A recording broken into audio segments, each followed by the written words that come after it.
Good morning, friends. Today I am going to explain to you synonyms and what is the antonyms. So first I am going to explain the synonyms definition. So synonyms are words that have the same or nearly the same meaning as another word. Synonyms are words that have the same or nearly the same meaning as another word. So దానికి తెలుగులో ఏంటి నిర్వచనం అంటే పర్యాయ పదాలు ఒకే లేదా దాదాపు ఒకే అర్థం కలిగిన పదాలను పర్యాయ పదాలు అంటాము, సినోనిమ్స్ అంటాము. అంటే దాదాపు ఒకే అర్థం కలిగిన పదాలను పర్యాయ పదాలు అంటారు. Words that have the same or nearly the same meaning as another word.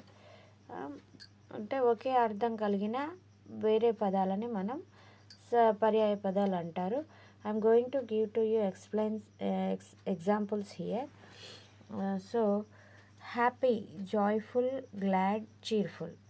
So these are the equal meanings to the happy, joyful, glad and cheerful. And another example for you, big, large, huge, enormous.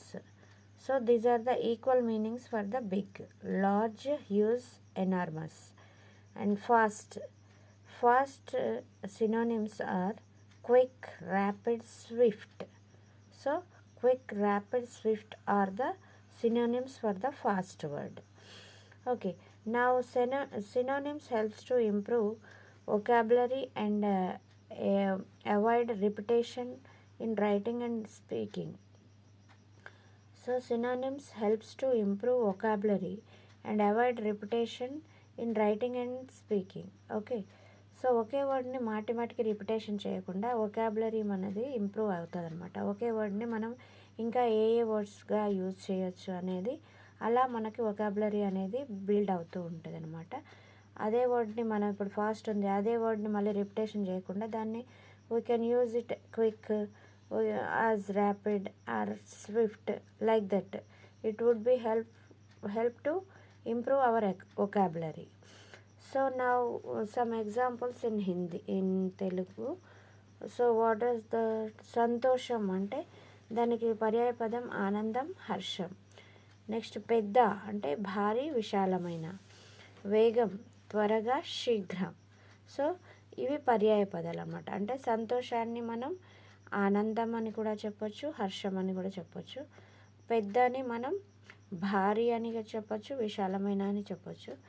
వేగాన్ని మనం త్వర అని, శీఘ్రాన్ని అంటే. So these are the అంటే పర్యాయ పదాలు.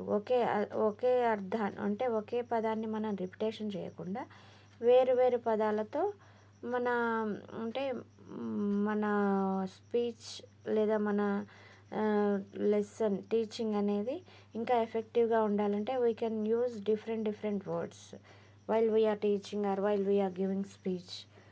So it would be help to improve vocabulary. So మన పదజాలం అనేది ఇంప్రూవ్ అవుతుంది అనమాట. సో సినోనిమ్స్కి కొన్ని so here given some more examples here. So abundant అంటే plenty, brief, short, cautious, careful, hostile, unfriendly. Hostile అంటే శత్రుత్వపూర్వమైన, విరోధాత్మకమైన. So these are two meanings. Both are equal meanings. So vital అంటే అత్యంత ముఖ్యమైన. So here the synonym essential. Next diligent అంటే కష్టపడి పనిచేసే తత్వం అనమాట. దానికి ఈక్వల్ మీనింగ్ సినోనిమ్ ఏంటిదంటే హార్డ్ వర్కింగ్. అండ్ కన్సీల్ అంటే రహస్యంగా ఉంచడం. దాన్ని ఇంకో సినోనిమ్ ఏంటి, హైడ్. ఓకే, ర్యాపిడ్ అంటే క్విక్, త్వరగా. ర్యాపిడ్ రివిజన్ అంటాం, క్విక్ రివిజన్ అనమాట. నెక్స్ట్ ట్రాన్స్పరెంట్ అంటే క్లియర్, అంటే క్లియర్గా కనిపించేది ట్రాన్స్పరెంట్ అంటాం కదా. నెక్స్ట్ రిలక్టెంట్ అంటే అంటే అన్విల్లింగ్, అంటే సమ్మతించకపోవడం, ఒప్పుకోకపోవడం. So it is called reluctant. Synonym of reluctant is unwilling. దానికి మీనింగ్ ఆఫ్ సమ్మతించకపోవడం ఆర్ ఒప్పుకోకపోవడం. So this is about the synonyms. Now I am going to explain the antonyms.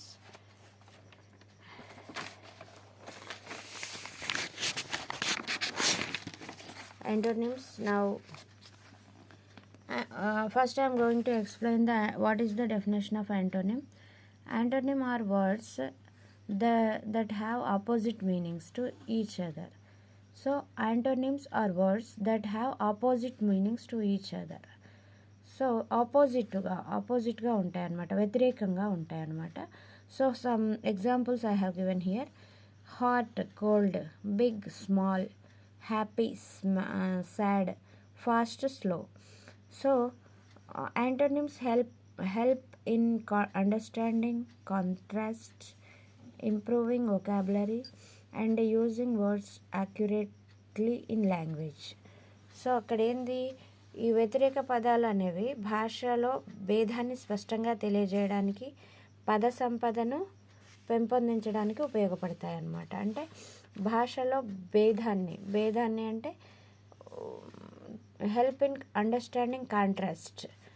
So అంటే ఏది అంటే what is the difference between the two words, భేదం అనేది తెలిసిపోతుంది. And improving vocabulary అంటే మనం వొకాబులరీ అంటే పదాలను మన పదజాలని వర్డ్స్ని ఇంప్రూవ్ చేయడానికి మనకి పెంపొందిస్తుంది. Okay, so this is the definition of antonym or words that have opposite meanings to each other. So opposite meaning to each other or words that have opposite meaning to each other. And యాంటోనిమ్స్కి తెలుగు నిర్వచనం ఏంటంటే అర్థపరంగా ఒకదానికొకటి పూర్తిగా లేదా విరుద్ధంగా ఉన్న పదాలను వ్యతిరేక పదాలు అంటారు. అంటే ఒకదానికొకటి ఆపోజిట్, పూర్తిగా విరుద్ధంగా ఉంటుంది అనమాట. అలాంటి పదాలను మనం వ్యతిరేక పదాలు అంటాము. Here I given some examples. వేడి అంటే చలి, పెద్ద, చిన్న, సంతోషం, దుఃఖం, వేగం, నెమ్మది. So these are the quite opposite words. Opposite words antonym words are nothing but antonym అంటే వ్యతిరేక పదాలు, ఆపోజిట్ వర్డ్స్ అంటాం కదా, అలాగనమాట. అంటే క్వైట్ ఆపోజిట్గా ఉంటాయి, ఒకదానికొకటి పూర్తిగా లేదా విరుద్ధంగా ఉన్న పదాలని వ్యతిరేక పదాలు అంటాం అనమాట. సో వ్యతిరేక పదాలు భాషలో భేదాన్ని స్పష్టంగా తెలియజేయడానికి, పద సంపదను పెంపొందించడానికి ఉపయోగపడతాయి. So difference between the words, భాషలో భేదాన్ని అంటే డిఫరెన్స్ అనేది స్పష్టంగా తెలియజేస్తుంది. సో ఇంకా మన వొకాబులరీ కూడా బిల్డ్ అవుతుంది దీని ద్వారా. So here some more examples I given in English. See here some more antonyms. Abundant అంటే స్కేర్స్. అబుండెంట్ అంటే ఎక్కువగా లభించేది, స్కేర్స్ అంటే తక్కువగా లభించేది అనమాట. అంటే ఆపోజిట్, క్వైట్ ఆపోజిట్ ఉంది. యాన్సెంట్ అంటే పాతకాలం, పురాతన అనమాట. మోడ్రన్ అంటే నవీన, ఆధునికమైనది అనమాట. బ్రేవ్ అంటే ధైర్యం గల.